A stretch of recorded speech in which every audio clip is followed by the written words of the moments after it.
Hey RC, Matt here. I'll be showing you how to make a simple seared ahi. So we'll start off with our ingredients: akami, olive oil, sesame seed, ginger for grating, soy sauce, lemon, and some chopped green onions. First, we'll start by making our own simple ponzu sauce. Start by adding 1 part soy sauce and about 1 part lemon juice, or to your preferred taste.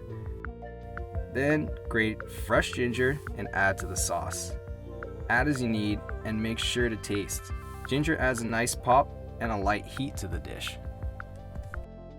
Next, we'll heat our non-stick pan to high and add the olive oil.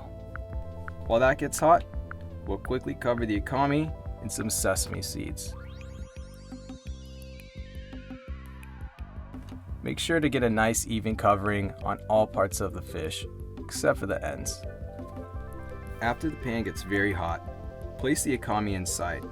Make sure to watch closely, as each side only needs a quick sear. It can be as little as 10 to 30 seconds per side. Try to get a nice and even sear on all sides except the ends. Next, we'll cut the seared ahi from the heel of the blade to the tip in one smooth pull, if you can. If your blade's not sharp enough, take time with your cut and try not to press too hard to smash the meat. Also, remember to wipe your blade periodically to get a more clean slice.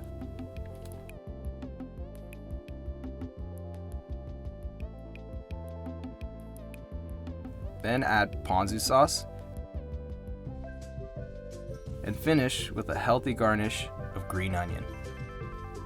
Boom! Easy seared ahi.